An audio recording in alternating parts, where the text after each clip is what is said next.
함께 읽은 본문의 말씀을 이미 충분한데 왜 자꾸 더하려 하나요? 라는 제목으로 나누려 합니다. 사랑하는 성도님들, 우리의 삶은 생각보다 자주 부족감에 끌려갑니다. 조금 더 잘해야 할 것 같고, 조금 더 인정받아야 할 것 같고, 조금 더 특별해야 괜찮을 것 같고, 조금 더 채워져야 안심될 것 같습니다. 그래서 우리는 끊임없이 더하기를 시도합니다. 더 좋은 조건, 더 특별한 경험, 더 높은 단계, 더 철저한 자기관리, 더 완벽한 신앙생활.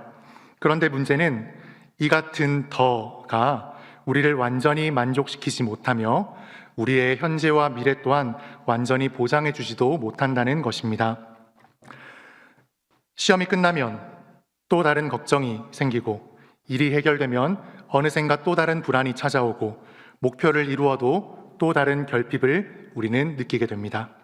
잠깐 안심은 되지만 조금 지나면 다시 불안해지는 것이 우리의 현실이고 마음입니다. 요즘 방영 중인 드라마 가운데 모자 무사라는 제목의 드라마가 있습니다. 혹시 아시겠습니까? 모두가 자신의 무가치함과 싸우고 있다라는 제목의 드라마입니다. 몇 번을 나누어 아직 1화만 겨우 보았지만 제목 자체가 참 많은 생각을 하게 만듭니다. 가만히 생각해보면 사실 우리는 모두 어느 정도는 자신의 무가치함과 싸우며 살아갑니다. 나는 괜찮은 사람인가? 나는 사랑받을 만한 존재인가? 나는 실패한 인생은 혹 아닌가?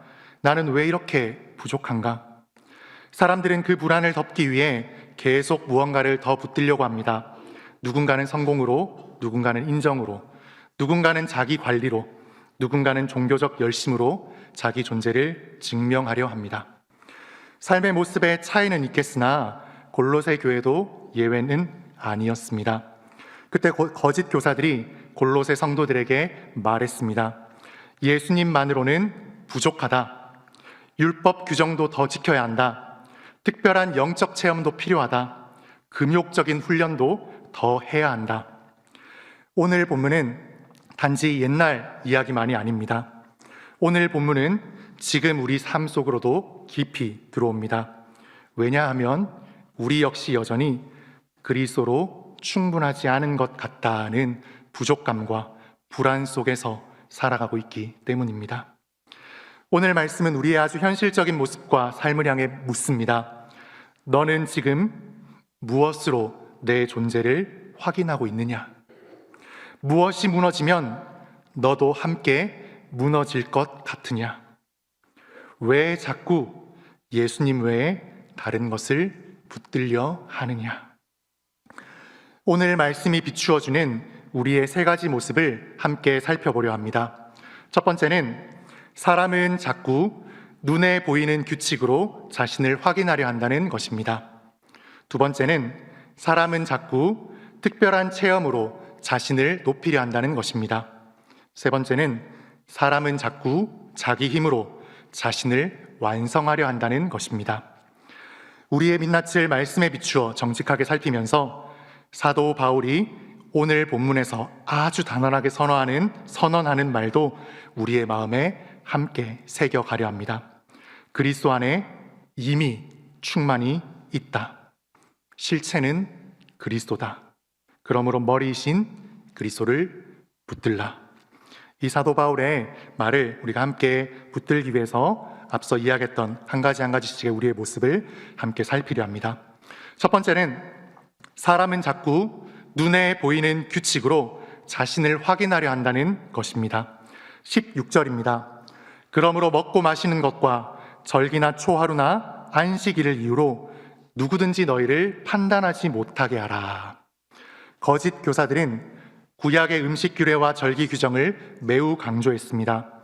그들은 음식과 음료, 절기들과 초하루와 안식일에 관한 율법의 규정들을 엄격하게 준수했습니다. 그들은 무엇을 먹는가, 어떤 날을 지키는가, 얼마나 철저하게 종교 규칙을 따르는가를 기준으로 누가 더 영적인 사람인지를 판단했습니다. 그리고 그들은 규정들을 지키지 않는 골로새 성도들을 비판했습니다. 율법이 금한 고기를 먹고 포도주를 마시기 때문에 부정하며 절기와 초하루와 안식일을 지키지 않기 때문에 불경건하다고 비판했던 것입니다. 그런데 바울은 단호하게 말합니다.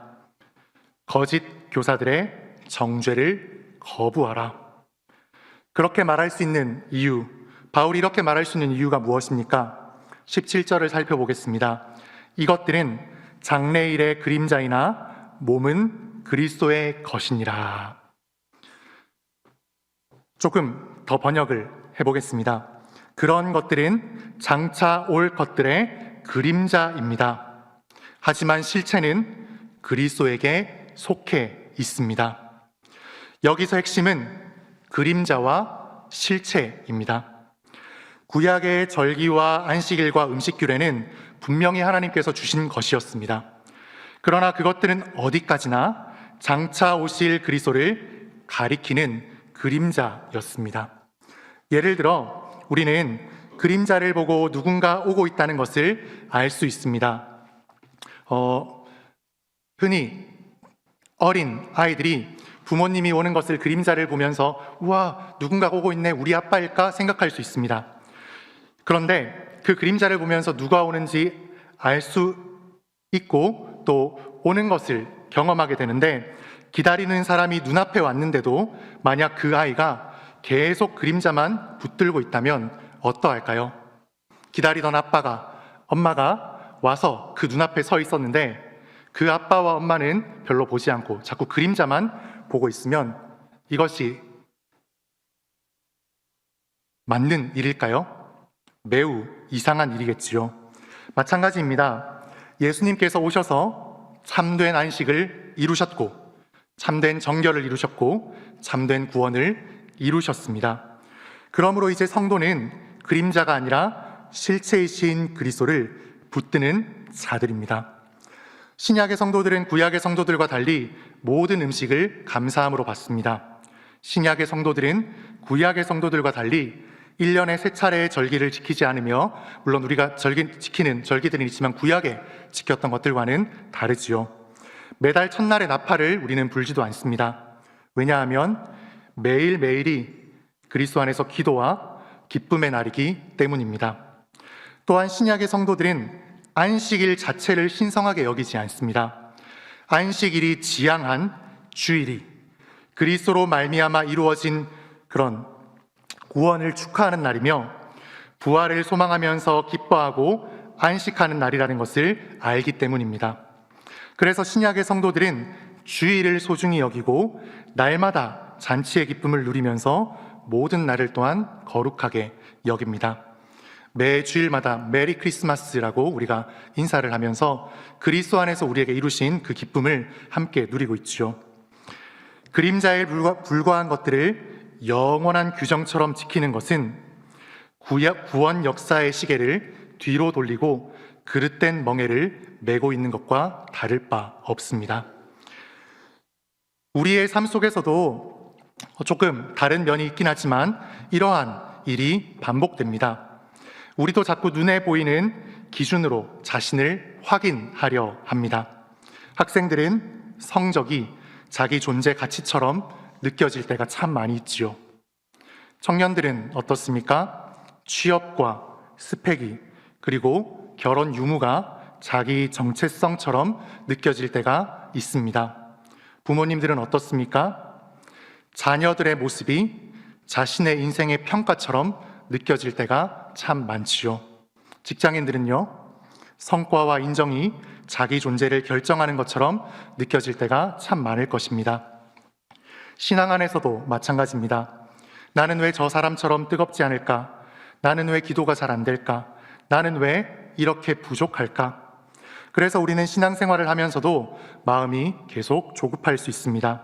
왜냐하면 우리는 계속 내가 얼마나 잘하고 있는가로 자신을 확인하려 하기 때문입니다.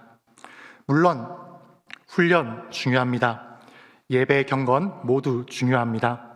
그러나 그것들이 그리스도를 대신할 수는 없습니다. 왜냐하면 신앙의 본질은 내가 얼마나 대단한 사람인가가 아니라 내가 누구를 붙들고 있는가, 더 정확하게는 누가 우리를 붙들고 계신가이기 때문입니다. 특별히 자라나고 있는 우리의 아이들은 너무 일찍 비교를 배웁니다. 집안 형편 때문에 위축될 수도 있고 친구들과 비교하면서 갖지 못한 것에 흔들리고 나는 원래 안 되는 사람인가 보다 라고 생각할 수 있습니다. 그러나 복음은 말합니다. 너의 가치는 환경보다 먼저 그리스도 안에서 결정된다. 단순한 위로가 아닙니다. 이것은 우리의 삶의 뿌리를 완전히 바꾸는 선언입니다. 성도는 세상이 정한 기준으로만 설명되는 사람이 아닙니다. 성도는 그리스도 안에서 이미 사랑받는 존재입니다. 세상은 계속 너 자신을 증명하라, 끊임없이 증명하라고 말합니다. 그러나 복음은 말합니다. 그리스도께서 이미 너를 붙드셨다. 그러므로 우리는 매일 이렇게 기도해야 합니다. 주님, 제가 사람들의 시선보다 또 저 자신이 또한 하게 되는 평가보다 주님 안에서 제 존재를 확인하게 하여 주시옵소서. 그런데 사람은 단지 규칙만으로 만족하지 않습니다. 이번에는 더 특별한 영적 체험이 있어야 하지 않을까라고 생각합니다. 그래서 사람은 신비한 경험과 영적 우월감을 향해 또 나아갑니다. 두 번째로 우리가 살피려 하는 것은 사람은 자꾸 특별한 체험으로 자신을 높이려 한다는 것입니다. 18절입니다. 아무도 꾸며낸 겸손과 천사 숭배를 이유로 너희를 정죄하지 못하게 하라. 조금 더 이거를 헬라어 원문을 살려서 번역을 조금 다시 해보겠습니다. 아무도 하늘에 들어가서 자기가 본 천사들의 겸손과 예배를 기뻐하면서 여러분을 정죄하지 못하게 하십시오.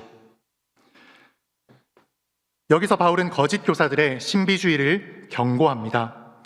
거짓 교사들은 자신들이 특별한 영적 체험을 했다고 주장했습니다. 그들은 천사들이 겸손한 자세로 하나님을 예배하는 환상을 보았다고 주장했습니다. 그들은 자신들이 본 환상 때문에 의기양양하며 어깨에 이렇게 뽕이 들어가면서 골로새 교인들을 정죄했습니다. 골로새 교인들이 부정하고 불경건한 죄인들이라서 하나님을 예배하는 천사들의 환상을 볼 수 없다는 것입니다. 그리고 그들은 천상 예배의 환상을 보았으므로 자신들이 하늘에 속한 거룩한 백성이라고 주장했습니다. 또 자신들이 더 높은 경건의 단계, 영적 단계에 도달했다고 자랑했습니다. 골로새 교회에 있게 된 거짓 교사들은 그리스도보다 자신들의 체험을 더 중요하게 여겼습니다. 그 결과 신비 체험을 기독교 신앙의 본질적인 것으로 만들어버렸고 기독교 신앙을 체험 중심으로 변질시켰습니다. 그들은 절기들과 날들에 관한 규정들을 지키지 않는 사람들을 경건하지 않다고 비판하고 자신들과 같은 체험이 없는 사람들을 믿음의 초보에 머물러 있다고 무시했습니다. 그러나 신자들에게 참으로 중요한 것 무엇일까요? 하나님의 비밀이신 그리스도 예수를 깨닫고 그분을 믿는 것입니다. 그리스도 예수를 주님으로 받아들인 사람은 이미 영적으로 충만하여 부족한 것이 조금도 없습니다. 그러므로 환상을 보지 못했거나 신비한 체험을 하지 못했다고 해서 열등의식을 가질 필요가 전혀 없습니다. 거짓 교사들은 예수님만으로는 부족하다고 말합니다. 그러나 복음은 말합니다. 그리스도로 충분하다.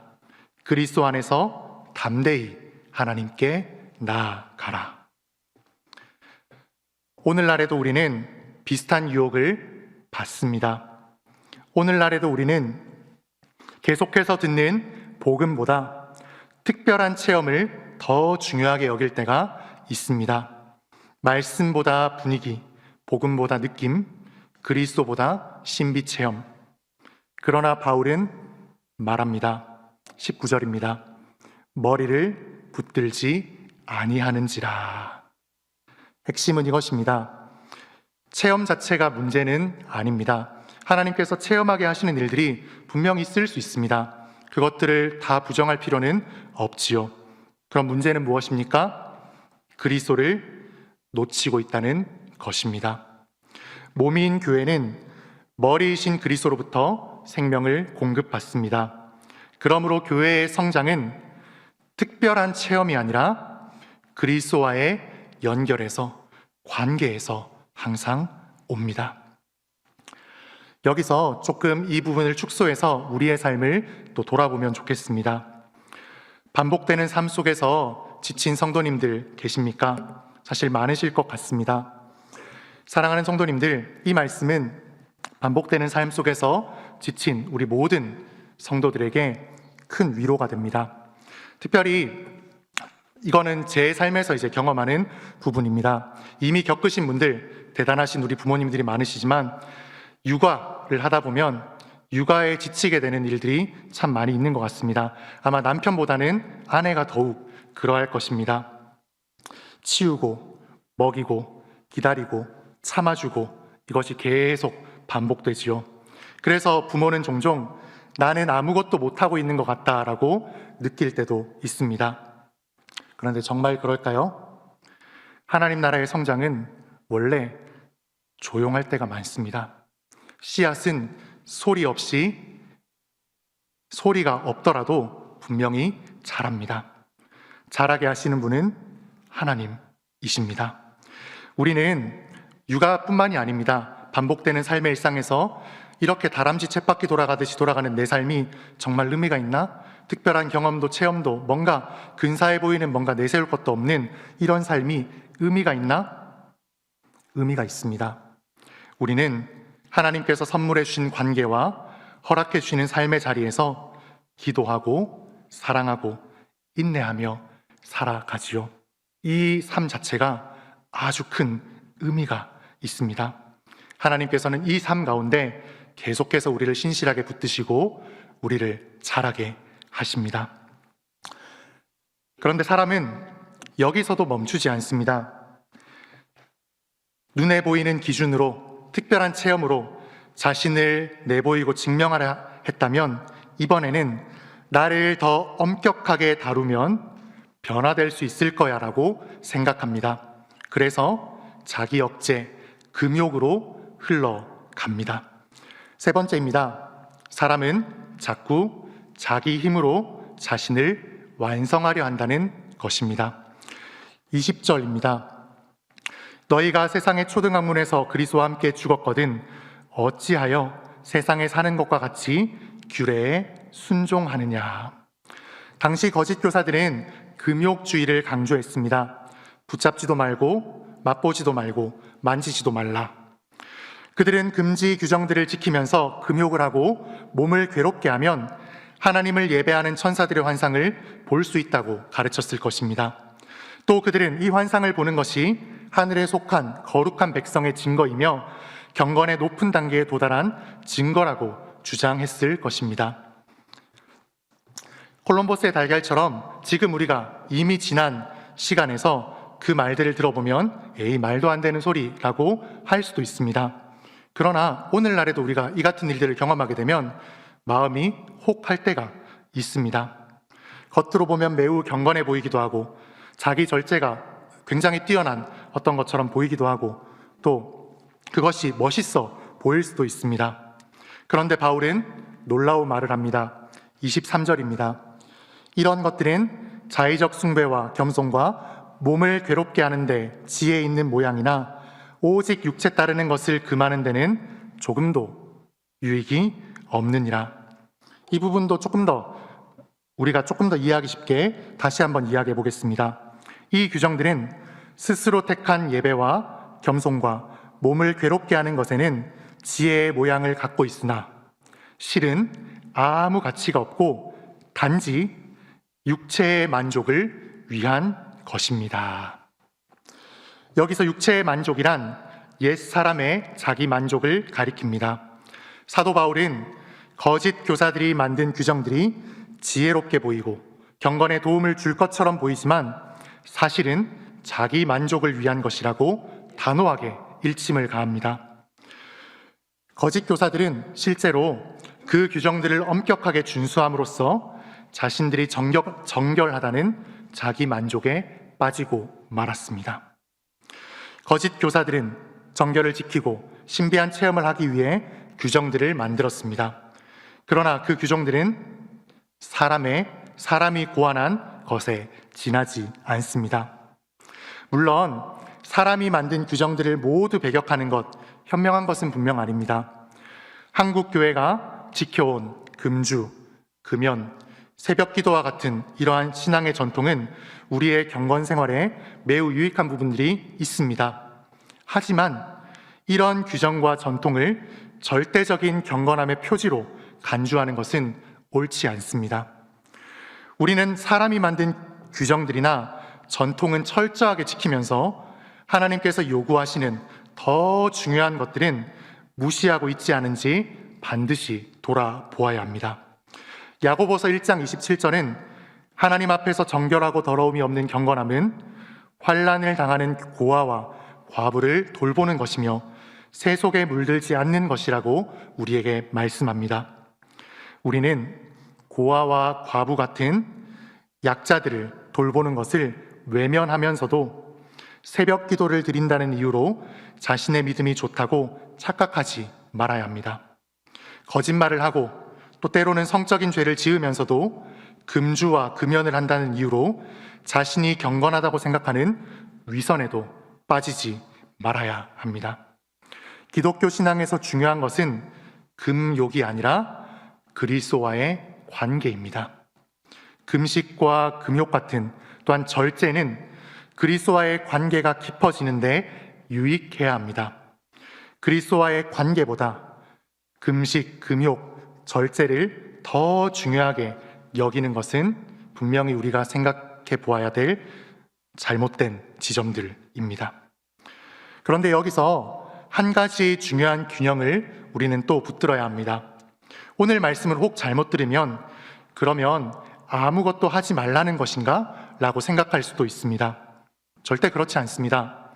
우리의 믿음의 선조들은 우리의 삶을 표현하면서 능동적 수동성이라는 말을 했습니다. 성도는 분명히 능동적으로 살아갑니다. 기도합니다. 말씀을 읽습니다. 예배합니다. 죄와 싸웁니다. 자녀를 위해 눈물로 기도합니다. 직장에서 정직하게 살아갑니다. 이 모든 일들을 위해서 힘을 쓰는 것이 성도의 삶이 맞습니다. 그러나 동시에 성도는 깊은 의미에서 수동적입니다. 왜냐하면 내가 나를 구원할 수 없고 내가 나를 완성할 수 없고 참된 생명과 성장은 결국 하나님께로부터 온다는 것을 알기 때문입니다. 농부를 한번 생각해 보면 좋겠습니다. 농부가 가만히 있으면서 결실을 원하지 않습니다.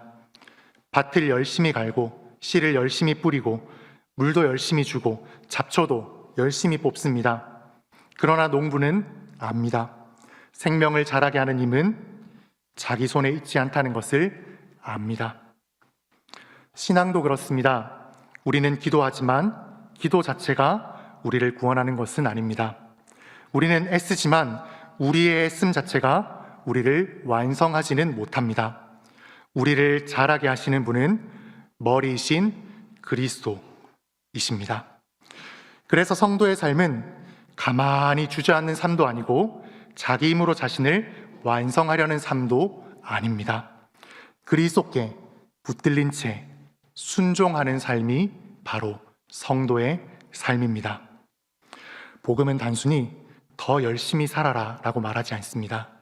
복음은 먼저 그리스도 안에 거하라 라고 말합니다.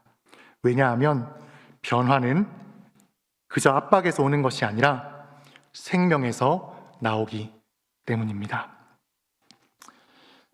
우리의 삶의 자리를 생각해 볼 때 우리는 계속 성과로 자신을 증명하려 하고 실패하면 존재까지 흔들림을 경험할 수 있습니다.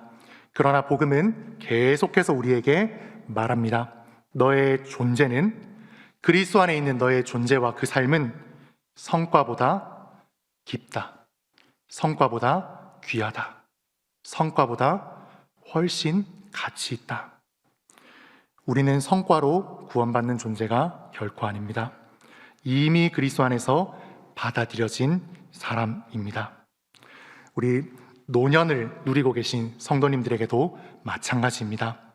나이가 들수록 건강도, 역할도, 관계도 줄어들 수 있습니다. 그래서 어떤 분들은 혹 나는 이제 쓸모없는 사람인가라고 생각을 하실 수도 있습니다.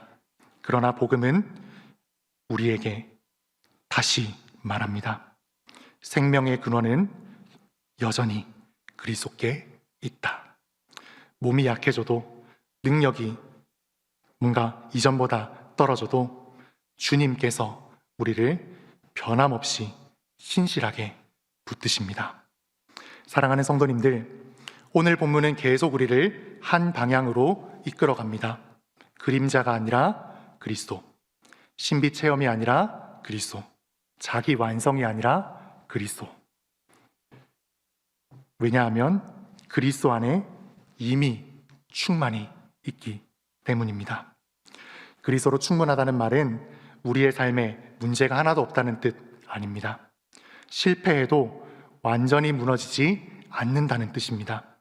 우리의 미래가 우리가 생각하기에 불안해도 하나님의 손에 신실하게 붙들려 있다는 뜻입니다. 사람의 평가가 우리의 존재를 결정하지 못한다는 뜻입니다.